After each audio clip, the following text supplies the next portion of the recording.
kurban ini adalah termasuk satu ibadah yang Allah sebut dalam Al-Quran, fasholli li rabbika wanhar. Maka adalah salat ya Muhammad wanhar, dan lakukanlah penyembelihan hewan kurban.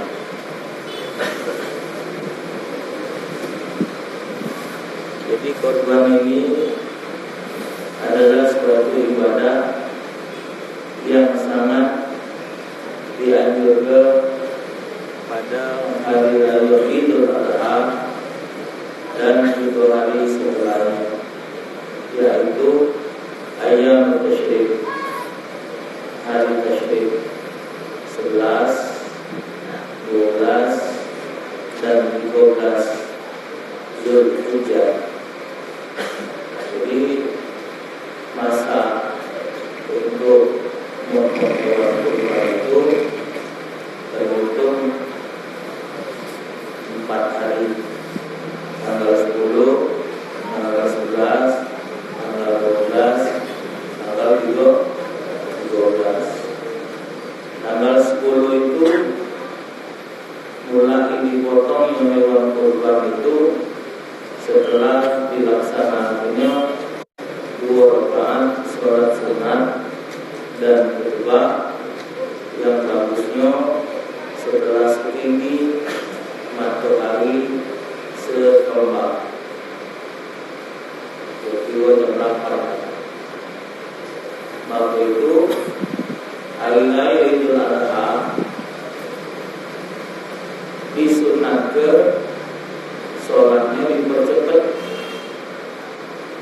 Kalau Idul Fitri disunatkan dilambatkan. Kenapa Idul Fitri dilambatkan? Karena kalau masih nak mengeluarkan zakat fitrah, dia akan dilambatkan. Kalau Idul Adha disunatkan sholatnya dicepatkan, karena orang motong hewan kurban. Idul Fitri, hari raya Idul Fitri, sebelum sholat disunatkan makan dulu.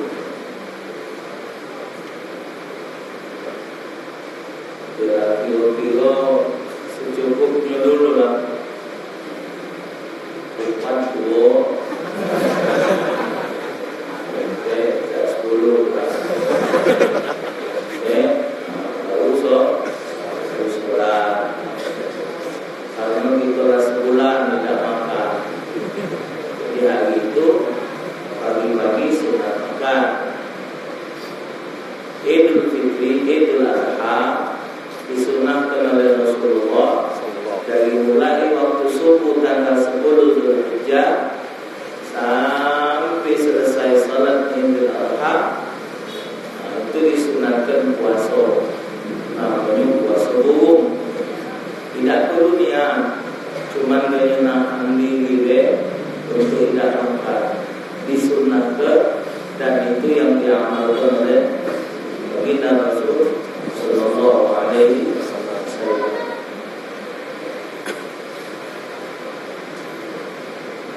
Ngapu banyak milik korban itu tanggal 10 Zulhijjah. Karena kalau kita milih tanggal 10, ngatur-ngatur kampung itu 12 dulu tanggal 10, 11 dulu tanggal 10, 13 dulu tanggal 10, 12 dulu ada 2 tempat atau 3 tempat. Jadi pembagian dagingnya baca beratur dan tidak ambil double. Kalau misalnya dari tanggal 10 motong, 11 dulu tanggal 11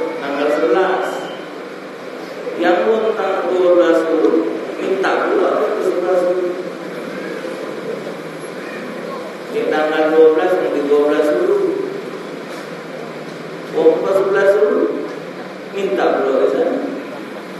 Sampai itu kalau dia kampung besar, kampung yang luas macam kita yang bergandeng-gandeng ini, dia kata-kata motongnya balon.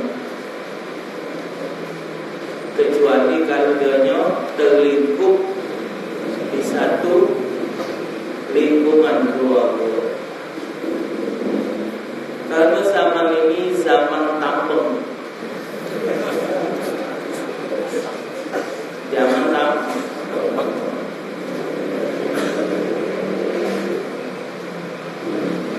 Awak tak kata pendukung anak. Tampung. Kalau zaman orang tua kita dulu tidak diundang, tak galak datang. Atau kita mengundangnya ngejut, tak galak dia. Kita mengundang dia di jalan, tak galak. Dengan nama cik, anak kau apa saya? Suri jatuhin, tahlil, menjuali, dan tak ada. Dianggapnya itu tidak punya akhlak, tidak punya budi pekerti. Itu diundang itu, diundang, diajak untuk datang, tapi bertemunya di jalan atau diumumkan di musola, di masjid. Ada yang tidak mau datang. Ngaku aku ada rumah, ini nak datangnya. Zaman ini tidak diundang pun dia datang. Padahal kata Rasulullah, kalau kita mau sedekah tidak diundang, kita datang, makannya halal mungkin. Halal mungkin. Kenapa jadi halal? Karena kata ulama, makanan itu kalau boleh dijuk nama, lah dinamai. Misal kita menabung 100, kita nyiapkan bebek telur 100, kita namai 1, 2, 3, 4, 5, 6, 7 sampai sekarang. Ini sudah ada. Si anu nomor 1, si anu nomor 4, si anu nomor 5, si anu sudah ada nomor istilahnya. Yang nomor 101 dah kata, yang 101 datang tanpa undangan. Dia makan yang punya nomor 20. Jadi yang jatah nomor 20 hilang. Maka yang datang kata undangan tadi dianggap mencuri hak umum. Maka tidak boleh kita datang kalau kita tidak diundang. Mana tidak boleh datang di situ kalau kita makannya. Kalau misal kita punya tetangga atau kawan, menurut kita dia tidak mungkin tidak undang. Mungkin terlupa baik atau silap. Untuk menjaga persahabatan silaturahmi, kita datang maca yasin melo, tahlil melo, doa melo. Pas makan berbagai macam alasan. Ada umur lah, kita WA dengan istri kita atau anak kita. Nah, telepon bapak. Lekor, ya, oh iya, apa lagi? Misi kita tanpa rumah, tak misi dulu. Ada tamu anak perempuan di rumah, padahal tak ada. Kenapa? Karena kita tidak diundang. Cuman kita datang itu menjaga persahabatan. Karena uji wong kaget, madai tetangga dah datang. Madai misan lewek dah kate. Jadi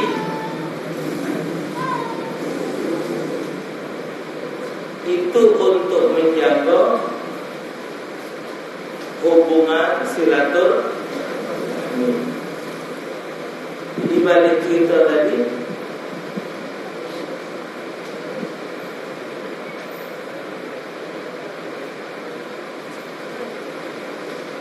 supaya melatihnya pembagian daging tadi, memilihlah tanggalnya tanggal 10 kali. Sabda Nabi, tidak ada pekerjaan yang dilakukan oleh anak Adam pada hari nahar 10, 11, 12, 13 itu yang lebih disenangi oleh Allah daripada amal yang lebih disenangi oleh Allah daripada menumpahkan darah, yakni menyembelih hewan kurban. Bahwasanya kurban itu akan datang pada hari kiamat dengan sekalian tanduknya dan kuku kakinya, dan bahwasanya darah yang jatuh itu pada suatu tempat kemuliaan. Fatiku biha nafsan, maka sukakanlah diri kamu dengan kurban itu. Riwayat Imam Tirmidzi dan Imam Hakim. Bahkan dalam sebuah hadis disebutkan Rasulullah menyuruh Siti Aisyah untuk menyaksikan hewan kurban yang dipotong. Jadi hewan kurban yang dipotong itu disaksikan oleh Siti Aisyah. Karena begitu jatuhnya darah hewan kurban yang jatuh ke bumi, dari saat itu dosanya diampunkan oleh Allah. Maka itu kata Rasulullah, apabila masuk tanggal 1 Dzulhijjah, bagi yang nak melaksanakan kurban, dianjurkan untuk tidak motong rambut dan dianjurkan untuk tidak motong kuku, supaya dia mendapat pengampunan dari Allah dengan mendapatkan pengampunan yang sempurna. Itu tapi hukumnya sunnah. Kalau dia memang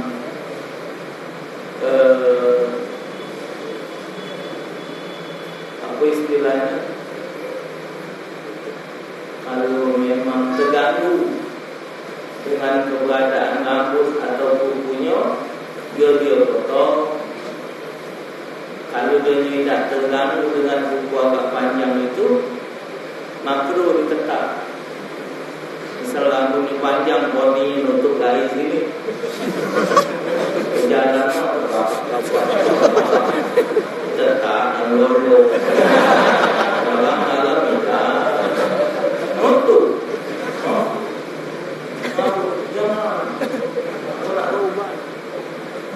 Kalau itu yang ubah, itu namanya diusahakan. Kalau itu bukan halal, bukan potong tu lantas wajib kita potong jadi halal juga. Itu namanya sesuatu yang apa tadi, yang pantas untuk dibuang, ya dibuang. Misal bukunya panjang, lalu beget boleh cewek tepuk.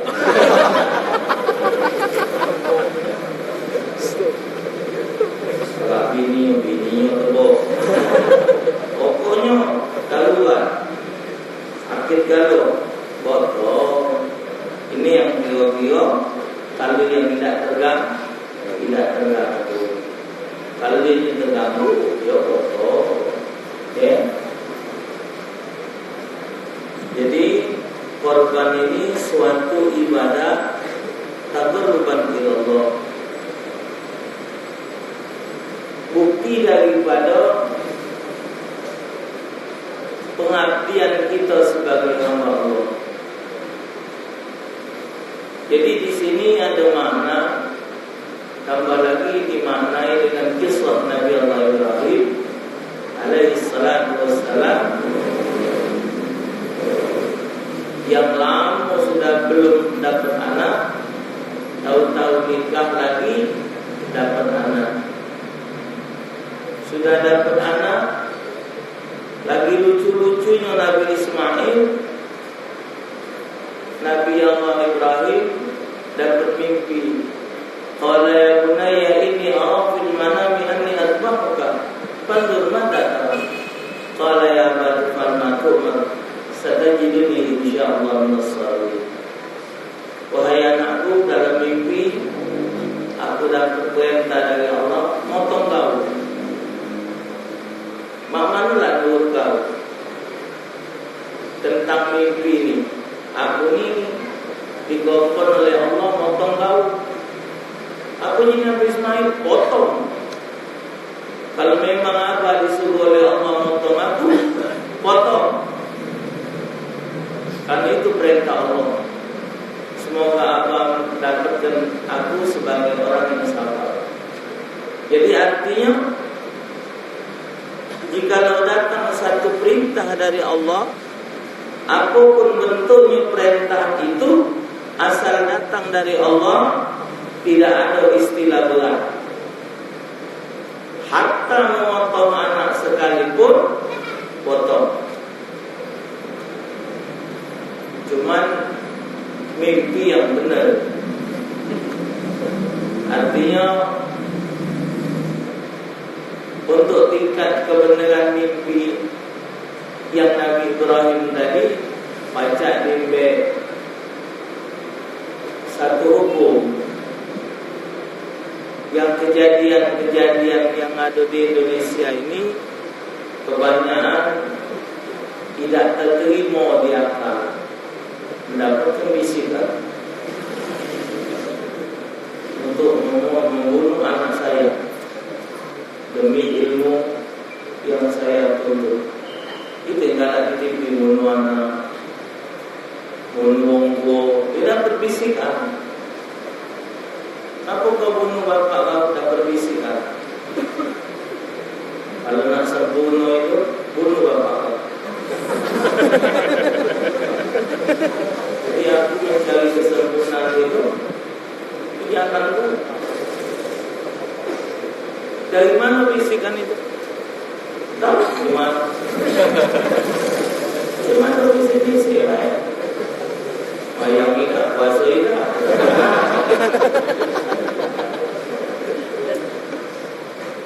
Tuh, tidak doa, tidak kelop, mimpi yang tidak dapat dipertanggungjawabkan. Sabda Nabi sallallahu alaihi wasallam, "Azimu dhahayakum fa innaha 'ala sirati madhayakum." Perbesarlah hewan korban kamu, sesungguhnya dia hewan korban tadi 'ala sirati madhayakum, di hari kiamat nanti di atas siratul mustaqim akan menjadi kendaraan kamu. Jadi hewan kurban itu akan menjadi kendaraan kita waktu kita berada di atas siratul mustaqim. Dianjurkan oleh Nabi untuk beli yang besar. Maka dimakruhkan oleh ulama kalau kita beli hewan kurban yang kurus, tambah lagi yang penyakit hati. Ya tergantung dengan kita kendaraan tergantung dengan kita. Apa kita nak pakai Kijang tahun 86, apa kita nak pakai Nova tahun 2004, apa kita nak pakai Pajero.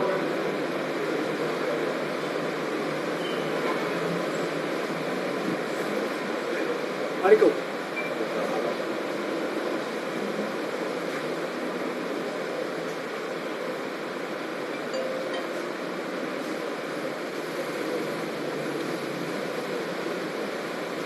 Apa kita nak pakai CRV, apa nak pakai sedan, itu terserah kita.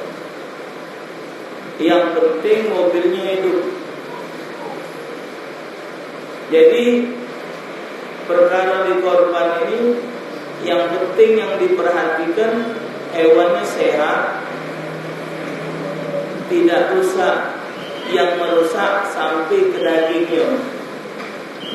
Kalau misal kulitnya gombel begitu, tapi tidak rusak kepada dagingnya, tidak apa.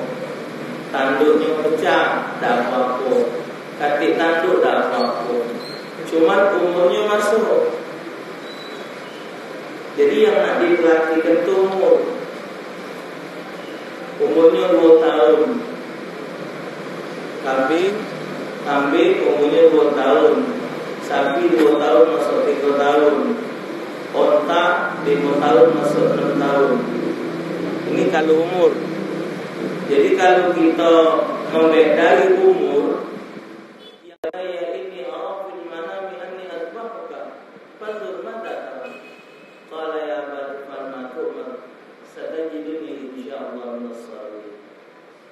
Wahai anakku, dalam mimpi aku dapat perintah dari Allah, motong kau.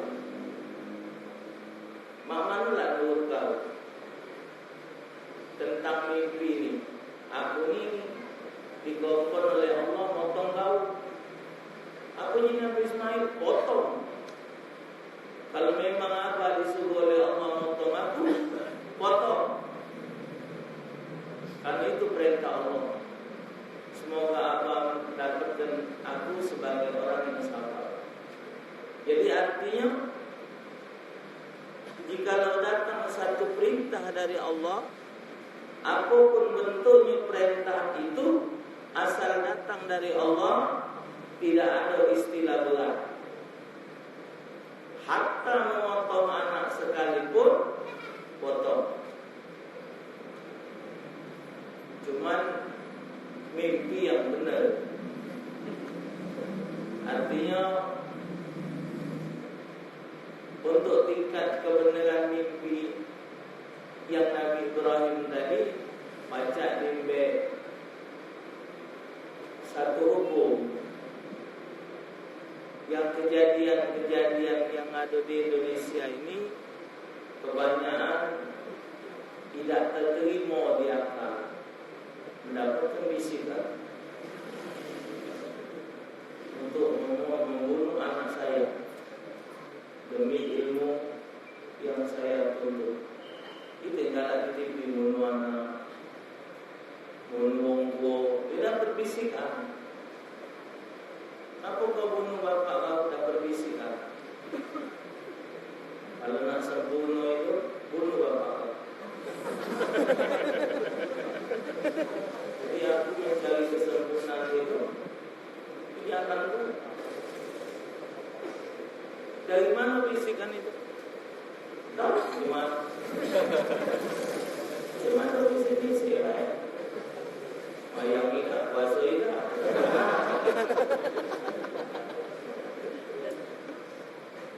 Tuh, tidak doa, tidak kelop. Mimpi yang tidak dapat dipertanggungjawabkan. Sabda Nabi sallallahu alaihi wasallam, "Azimu dhahayakum fa innaha 'ala sirati matayakum." Perbesarlah hewan korban kamu, sesungguhnya dia hewan korban tadi 'ala sirati matayakum, di hari kiamat nanti di atas siratul mustaqim akan menjadi kendaraan kamu. Jadi hewan kurban itu akan menjadi kendaraan kita waktu kita berada di atas siratul mustaqim. Dianjurkan oleh Nabi untuk beli yang besar, maka dimakruhkan oleh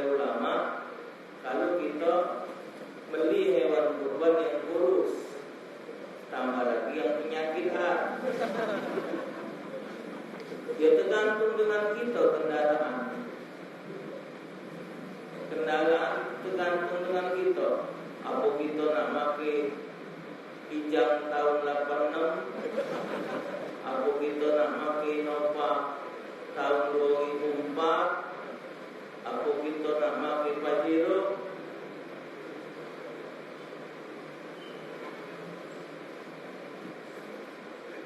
Mariko.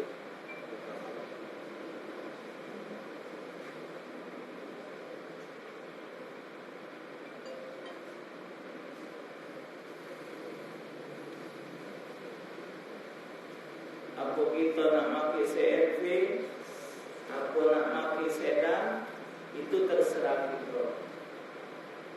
Yang penting mobilnya hidup. Jadi perkara di korban ini, yang penting yang diperhatikan hewannya sehat,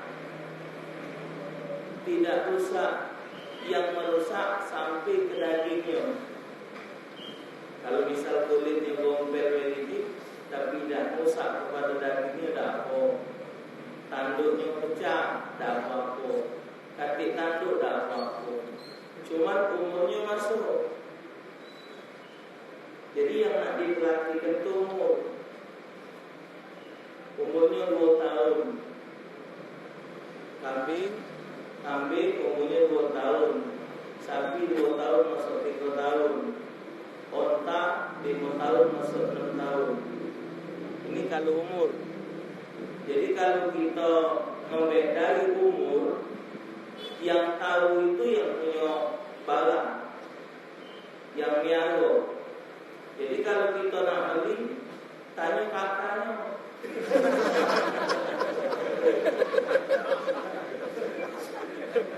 Minta kakak sama kakak biar hak sapi, sama akte kelahiran. Ya, ini kalau nombor umum. Tapi kalau nombor kenyataan, yang jadi ukuran itu gigi. Sapi, onta, kambing itu tidak punya gigi pojok. Onta, sapi, kebo, kambing tidak punya gigi pojok. Tidak perlu nanti singgung hingga kaki gigi.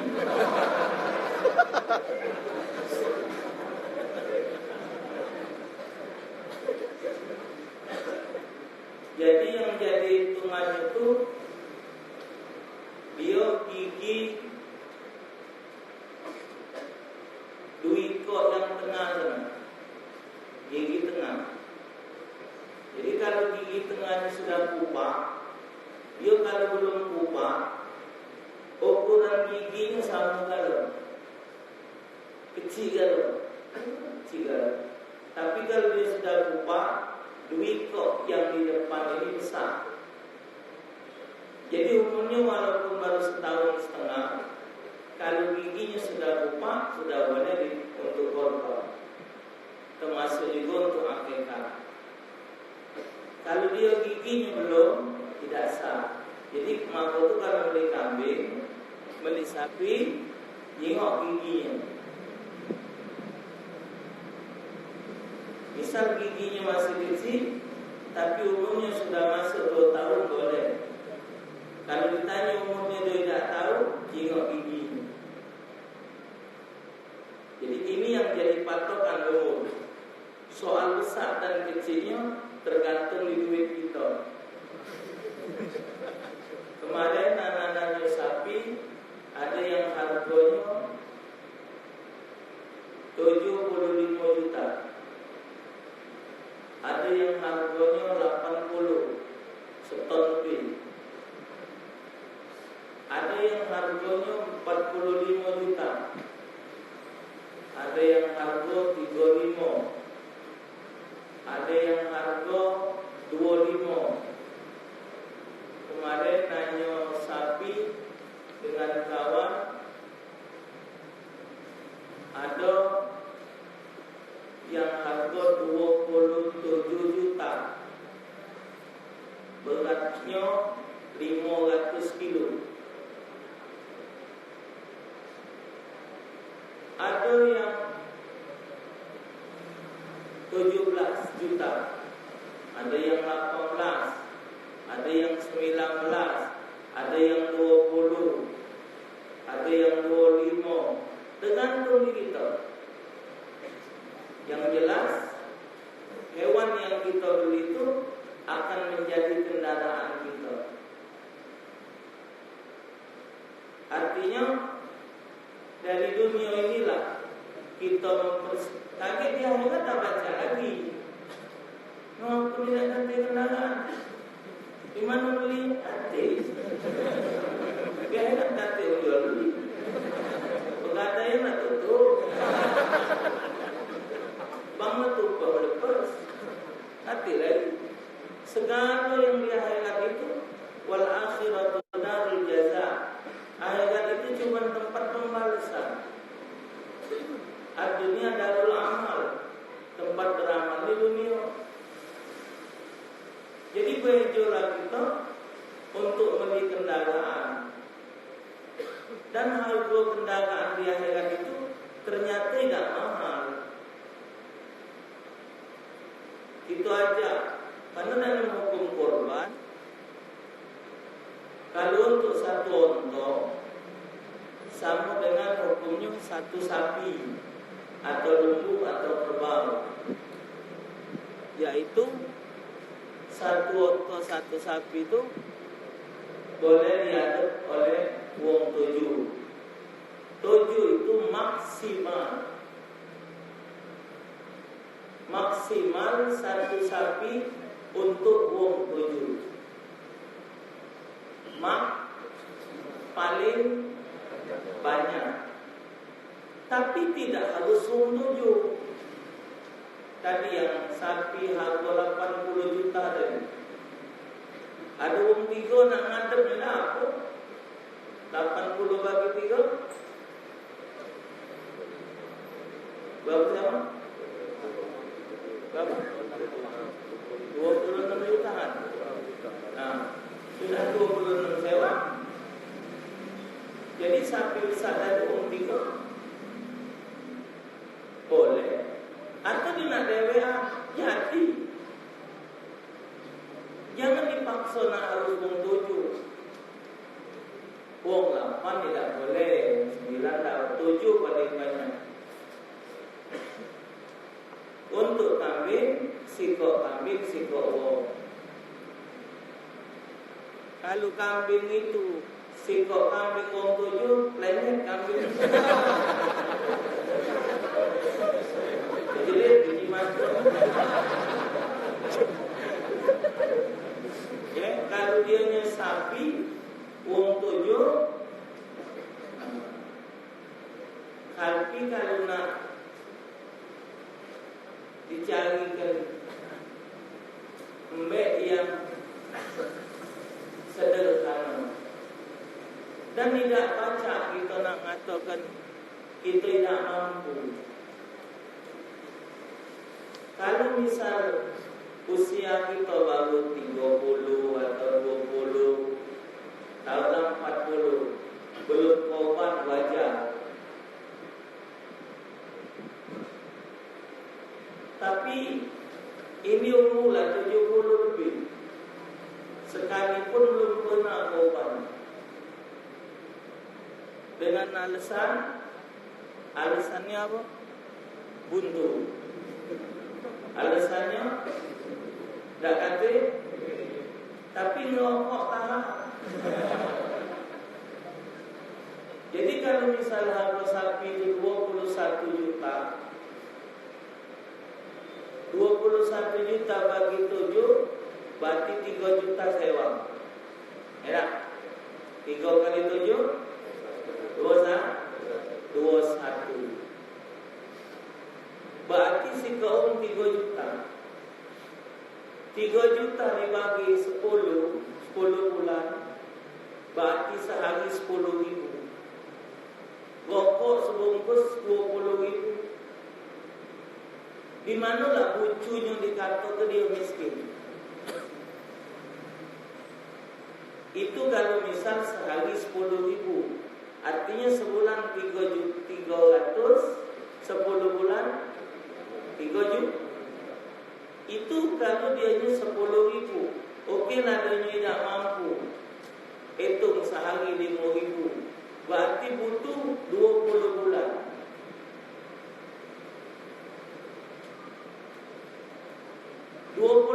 Tidak mampu. 30, 2.500. Masih tidak mampu 1.240. Artinya tidak ada alasan untuk tidak kurban. Jadi usia kamu sekarang ini tidak ada alasan. Artinya dalam masa 2 tahun, 3 tahun kumpul duit, baca beli kendaraan untuk akhirat. Itu di Jawa. Tahun ini tukang bakso pergi haji. Besar dia pun tungi bakso. Ada lagi kuli panggul ngawak puasana. Pagi dia ngewang istrinya, balik ngewang istrinya, dia ngambil upahan manggul kayu. 30 tahun dia ngumpulkan duit. Tahun ini berangkat suami istri. Ada ibu-ibu tukang sayur. Tahun ini berangkat haji. Di Palembang, tukang ngawak munjal pasir. Bukan bos pasir. Tukang munjal mati gerobak. Beli segerobak. Dia yang nganter. 30 tahun dia ngumpul duit berangkat haji. Benarlah istilahnya itu, setiap ada kemauan pasti ada jalan. Inna Allah.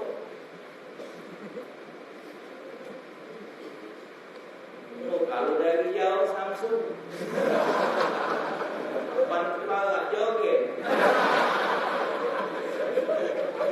Ada tadi baru. Oh, dengan bangganya dia merokok. Dia tidak mikir berkendaraan dia ada. Ya, jadi tambah lagi dalam hukum kurban ini bukannya seumur hidup sekali, dianjurkan setahun sekali. Hukum kurban ini sunnah muakkad kifayah, sunnah yang dikuatkan sifatnya kifayah. Artinya dalam satu keluarga sudah banyak terwakili dengan satu kurban. Bukan arti korban 5 beranak, 5 kambing atau 7 beranak dengan satu sapi bagus. Bahkan Rasul sallallahu alaihi wasallam dalam hadis Rasulullah, setiap tahun beliau berkurban, melaksanakan korban. Karena dalam hadis umirtu bin nahri wa huwa sunnatul lakum. Aku diperintahkan oleh Allah untuk korban, sedangkan korban itu sunnah buat kamu. Jadi wajib buat diri Rasulullah. Artinya dalam satu keluarga sudah banyak terwakili dengan satu kurban. Bukan arti korban 5 beranak, 5 kambing atau 7 beranak dengan satu sapi bagus. Bahkan Rasul sallallahu alaihi wasallam dalam hadis Rasulullah, setiap tahun beliau berkurban, melaksanakan korban. Karena dalam hadis umirtu bin nahri wa huwa sunnatul lakum. Aku diperintahkan oleh Allah untuk korban, sedangkan korban itu wajib buat diri Rasulullah, sunnah buat kita. Kalau memang kita kepengen niat nak korban, tapi kita tidak mampu untuk berkorban, itu lain cerita. Ini dia yang memiliki kemampuan tapi tidak punya keinginan. Dalam hadis yang lain disebutkan oleh Rasulullah, man kana lahu sa'atun falam yudhi fala yuqarribanna musallana. Siapa memiliki satu kemampuan untuk melaksanakan kurban tapi dia tidak ada keinginan untuk motong hewan kurban, untuk berkurban, fala yuqarribanna musallana, jangan dekat-dekat di tempat salat kami. Tuh, hitungannya macam tadi. Kebutuhan hidup berapa sehari? Masa dia tidak mampu untuk korban setiap tahun? Sedangkan korban ini tidak ada rugi untuk dia. Kurban ini akan menjadi kendaraan buat dia, itulah. Jadi kalau dia nyok saking Sayyidina Bilal bin Rabah, sahabat Rasulullah, termasuk golongan yang miskin, saking Sayyidina Bilal kepengin nak korban tapi tidak mampu, beliau motong seekor ayam. Dia pun ayam tidak dikorban, saking aku nak ibadah kepada Allah, ayam dikorban. Saking dia kepengin, tapi dia tidak mampu. Nah, bagi orang-orang yang memang tidak mampu tapi kepengen untuk kurban, insya Allah sudah diwakili oleh Rasulullah tiap tahun. Rasulullah waktu motong hewan kurbannya berdoa, hadza min Muhammad wa ali Muhammad wa ummati Muhammad. Ini korban dari Muhammad, keluarga Muhammad dan umat Muhammad. Jadi saat itu kita belum lahir, Nabi sudah setiap tahun motong hewan kurban untuk umatnya juga. Tapi jangan dengar hadis ini lantas kamu tidak korban. Ayah bilang korban. Dan wakil senang hati. Itu buat omong bundu. Ini kakek beli es yang mahal itu, makan sampai sekian ratus ribu. Pulsa aja berapa coba? Pulsa ada yang doang itu. Paling murah apa? Paling murah limo. Berapa lagi kan? Baik. Nah, beli yang paket 14 giga 96 di meter kok 96. Yang 100 ada yang 100 juga 100.000 paketnya sebulan tahan. Tidak nolong deh.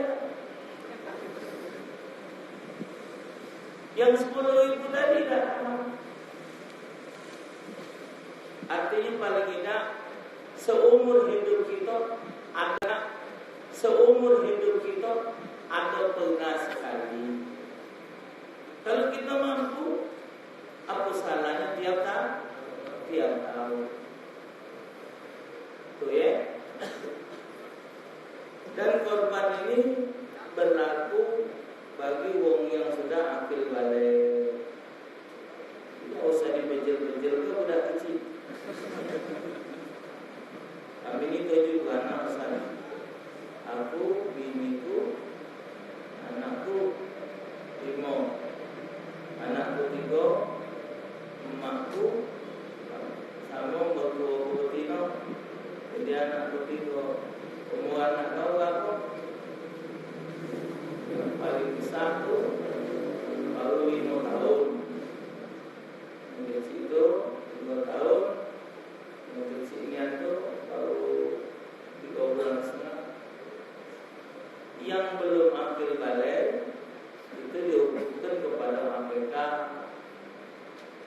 yang lebar balik lalu dimasukkan kepada korban.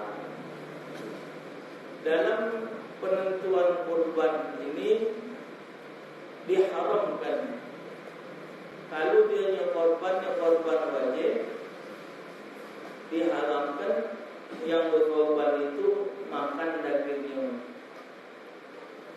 haram. Tapi kalau dia korban sunat, disunatkan dimakan dagingnya, sunat. Maka itu pembagian hewan kurban itu dibagi kepada 3. Sepertiga hak yang berkorban, sepertiga untuk disedekahkan ke kaum fakir miskin, yang sepertiganya dihadiahkan. Dihadiahkan inilah masuklah kepada wong berduit sama wong kafir.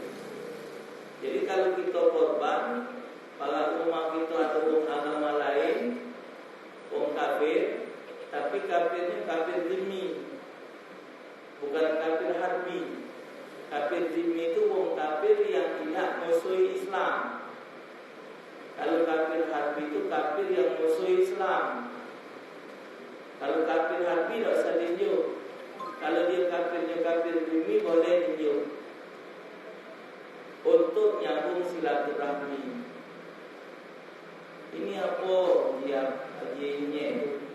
Kami korban, cip-cipnya, kamu siapa? Dia mikir Islam baik, tetangga baik. Dengan wong kaya berduit tadi boleh tinju. Yang korban itu disunahkan makan, tapi yang disunahkan makan hatinya, hatinya. Jadi di sebanyak badan manusia ini dan di hewan itu yang menjadi fokusnya itu adalah hati. Jadi di hati dikit digoreng makan sudah. Kalau mau dengar omongan dokter tak boleh makan jeruan. Dokter ni banyak tak bolehnya. Daging tak boleh, berat tinggi, ayam tak boleh, kolesterol. Pada kenyataan, kata orang makan daging darah tinggi. Yang menyebabkan darah tinggi itu tempe sama tahu.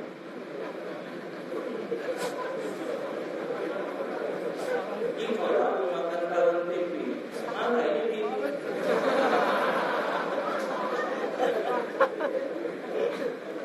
makanan lain yang paling tempe. Hancur lagi. Kalau tiap hari ini yang makan daging tidak ngotot. Hari ini makan nasi, besok sop, besok rendang. Kosoknya gini.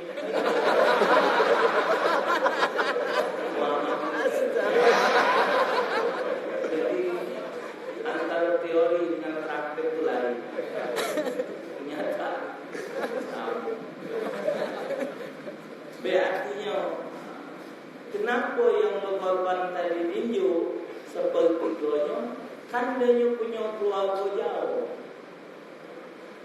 Ada yang di Purnas, ada yang di Skana, ada yang di Kenter, ada yang di Borak. Nah, yang sepertiga itu juga tidak baca ditetapkan yang galak ada di masjid tu. Siapa yang melok korban dapat 10 karcis. Jadi kalau untuk 70 ini sepertiga tak daripada hasil jumlah keseluruhan daging. Jadi setiap nak menentukan sepertiga bagian bang tadi, jingok dulu berapa hasilnya. Kalau dia 100 kilo bersih, sepertiganya berarti 13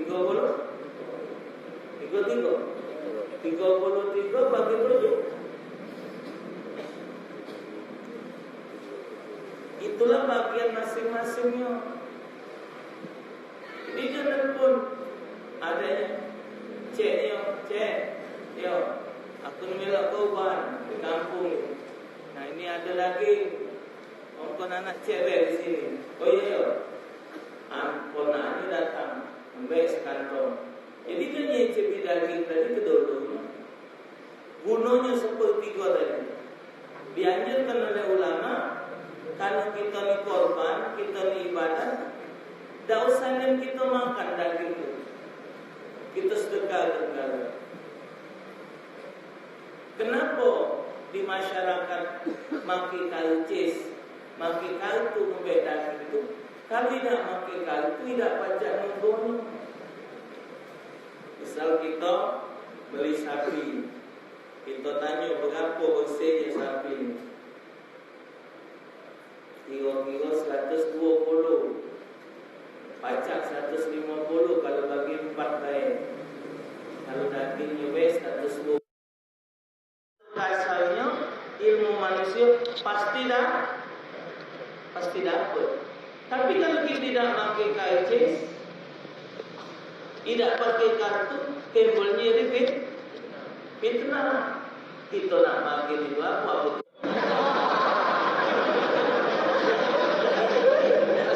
Namanya kita memberi berkat.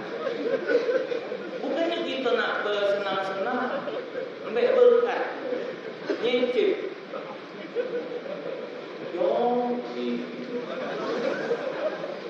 Yo nak banyak WhatsApp. Kecil. Sampai tentang 4 kilo. 2 kilo. Hotel 5 kilo. Si Belu kau. Inilah penyakit manusia. Bukannya bersyukur, bukannya mikir. Dikir orang sedikit tu alhamdulillah, daripada aku yang tidak korban. Ini kadang-kadang sifat tomak keluar. Di musola ini minta, di musola itu minta, di rumah itu minta. Untuk apa banyak-banyak?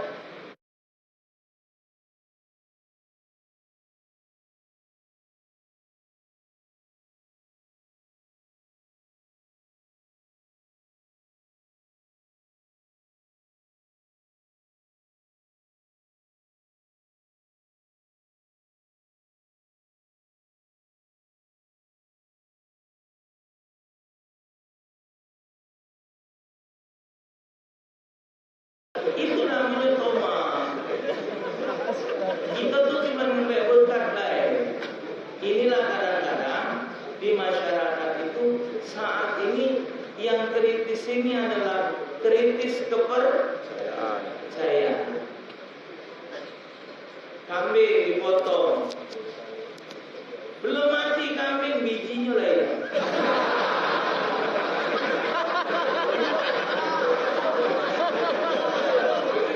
Masih berji-berji nak. Oh, kambing. Nyai. Biji lagi. Ada yang ingin ke buntut, ada yang ingin ke kaki. Ngomong benar-benar dengan panitia. Aku jatah, aku minta kaki. Selesai. Kadang-kadang kaki juga kan tidak diusung. Agak sombong waktu itu ada kaki. Kaki itu kalau sudah bersih, yang menjual tunjang itu 150 itu, yang kaki belakang, yang besar. Kaki depan lebih murah, agak kecil.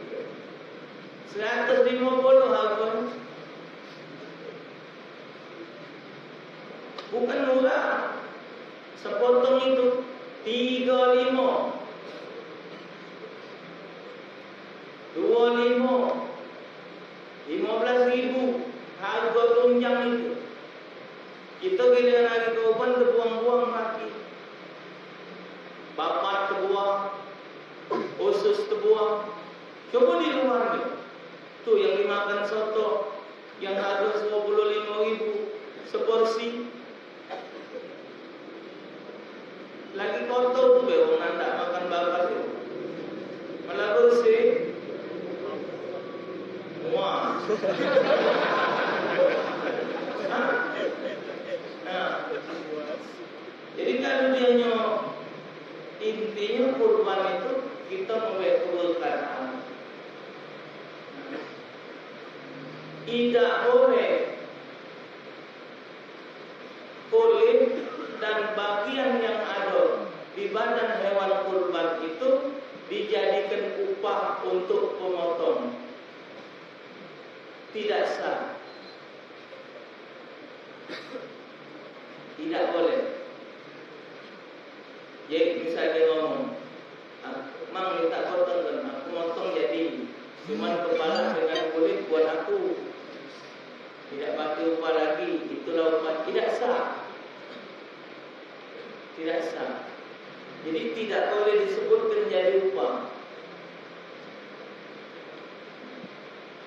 Kalau dia kepala itu dijadikan upah, itulah dia motongnya kalau ada panjangnya. Leher dari kepala cak sekilas 4-5 kilo daging kepala jangan tahu sikok kepala itu 10 kilo lebih 450. Nah ada otaknya pula, kulit sekian 100 sekian, ada yang kiloan, ada yang kiloan. Setelah dipotong oleh panitia nak dihibahnya, paling bagus disedekah ke, misalnya nak muat beduk, nak muat kendang, terbangan itu lebih bagus. Tapi misal panitia nak nyual setelah dipotong tak jadi soal. Yang tak boleh nyual itu wong yang punya korban. Dan dihukumkan di kitab Sabilul Muhtadin ini, Syekh Al-Sarbanjar menyebutkan bahwa antara yang berkorban dengan yang menerima korban panitia harus ada ikrar, ada ikrar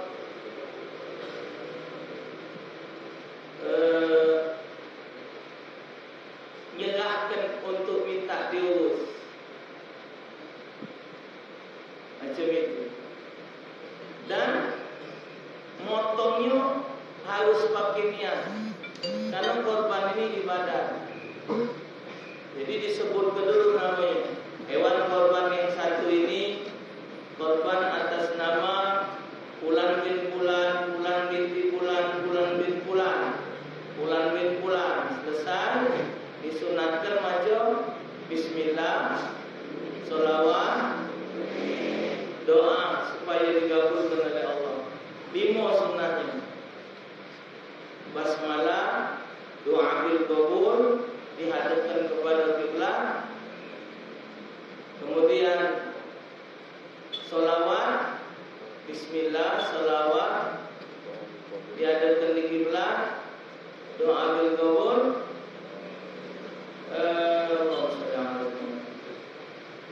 Lima dia itu sunnahnya. Jadi Bismillahirrahmanirrahim. Allahumma salli ala sayyidina Muhammad wa ala sallam. Takbir yang kelima, takbir. Allahu Akbar, Allahu Akbar, Allahu Akbar. Ada yang menerangkan kalau kakinya 4, takbirnya 4. Kakinya 2, takbirnya 2. Ayam 2 takbir. Sapi, kambing, unta 4. Allahumma hadhihi minka wa ilaika fataqabbalha minhum. Karena namanya sudah disebut. Ya Allah, ini korban nikmat darimu. Wa ilaika, dan dijadikan kurban ini sebagai amalan untuk mendekatkan diri kepadamu. Fataqabbalha minhum, maka ya Allah, terimalah korban ini yang mereka lakukan. Bismillahirrahmanirrahim. Kebanyakan di masyarakat ini yang baca takbir yang mengumumkan. Allahu Akbar, Allahu Akbar, Allahu Akbar. Yang motong tidak macam. Dan yang motongnya ini pilih orang yang ahli ibadat, jangan wong fasik. Jadi hati-hati kalau dia nak maulid, nak motong, nak bincang itu terserah. Tapi untuk memutuskan nyawanya ini, cari orang yang faham, wong yang ngerti hukum itu. Ya, larinya nak landep, jangan yang tumpul. Oh, makan yang larinya nak aja supaya dia tidak rasa sakit. Allahu Akbar. Begitu. Jadi kalau dia tidak ada niat untuk motongnya, jadi sedekah biasa baik. Ini jadi sedekah biasa. Ada yang nanya, kalau kita boleh tak Ustaz? Aku ni anak, jadi aku nak aku korbankan mak aku. Jangan. Itu anak kau aja. Korbankan mak kau. Tak maksudnya aku nak betul duit untuk mak aku buat dia berkorban. Boleh. Kau nak korbankan mak kau, kasar kau. Boleh juga dia. Nah, kalau orang tua kita sudah meninggal, keluarga sudah meninggal, kadang dikorbankan orang. Jawabannya mah ini. Kalau dia tidak ada katib pesanan, sama dengan hukum kita baca Quran, kita baca Yasin, pahalanya untuk dia. Jadi korban itu atas nama kita, tapi kita hadiahkan untuk dia. Korban atas nama kita, tapi kita niatkan untuk dia. Tidak ada harus waktu korban menyebut nama dia. Ini kalau tidak katib pesan. Kalau dia ada pesan, jadinya wasiat. Misal dia ngomong, mak dengan bakmi pengennya korban, cuma tak ada duit, korban tak mampu. Esok kalau kau mampu nak ada rezeki, tolong korban buat ayam dan ibu walaupun kita kata itu wasiat. Kita ingat omongan dia. Nah itu disebutkan namanya. Ini korban atas nama almarhum Syahdu bin Syahdu. Kalau wasiat, kalau kata wasiat sama dengan kita baca Yasin, pahalanya untuk yang meninggal. Okay? Jadi intinya kurban adalah taqarruban ila Allah Subhanahu wa taala. Jangan terfikir mak ini dan mak itu. Selagi untuk mendekatkan diri kepada Allah, apapun kita usahakan untuk mendapatkan keridhaan Allah Subhanahu wa taala. Semoga Allah Subhanahu wa taala meridai kita sekalian. Amin ya rabbal alamin.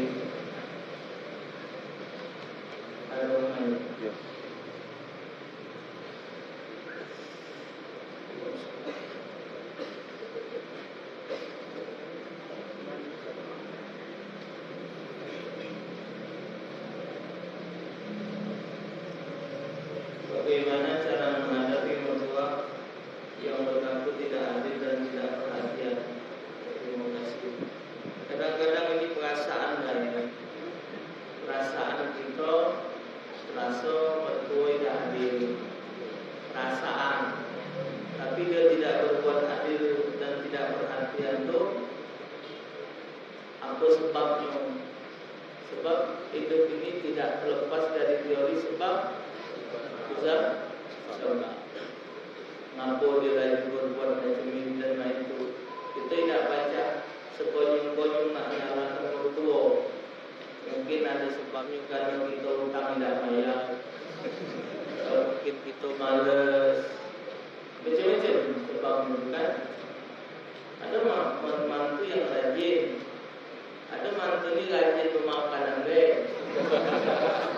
Tak rajin berlawan.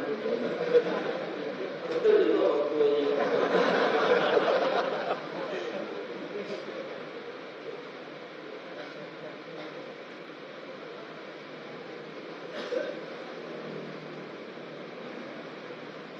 Saya seorang pelajar yang sebentar lagi akan mengikuti ujian masuk perguruan tinggi.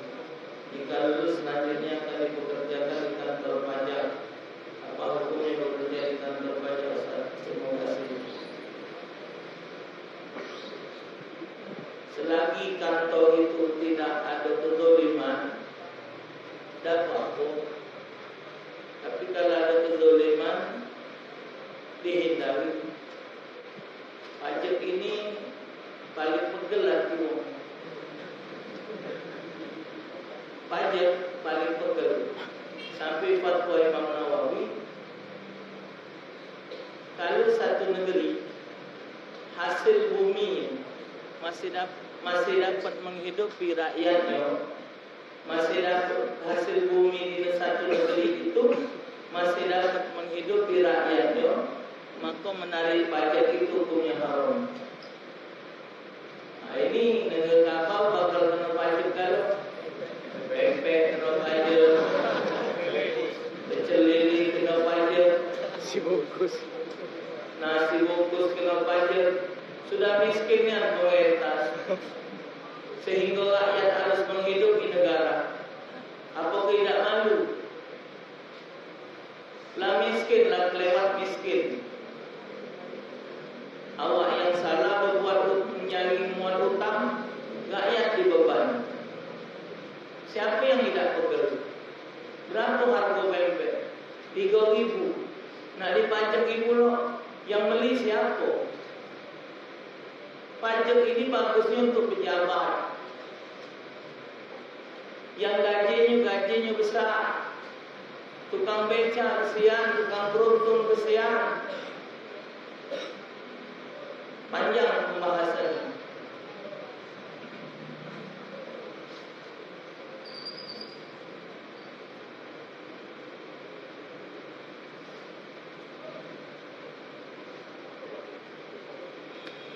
Nama saya Sya'diyah. Dan saya pernah melihat sebuah video nama yang dilarang dalam Islam, di antaranya Sya'diyah, yang artinya bidu wanita. Apakah saya mesti mengganti nama? Ya, kalau memang artinya tidak bagus, sunat. Nama yang tidak bagus dalam Islam, sunnah diganti walaupun sudah usia tua. Sya'diyah itu ini pakai shin sa, Sya'diyah. Kalau Sya'diyah shin kecil artinya bahagia.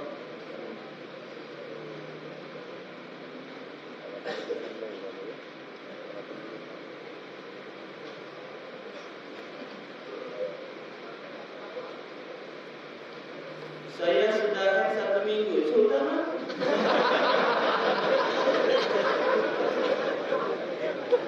Lapor. Sudah. Sudah bersih. Sekarang saya akan ingat. Dan sudah hampir 2 minggu. Darahnya sedikit berwarna coklat dan bau. Apakah saya tidak boleh? Kalau jumlahnya masih belum 15 hari, masih masuk darah haid, walaupun dia terkelam dengan bersih 1 minggu. Kalau dia masa terhitung dari awal haid dengan keluar haid lagi 15 hari, belum sampai 15 hari, maka dihukumkan masih darah haid. Tajulah teruslah.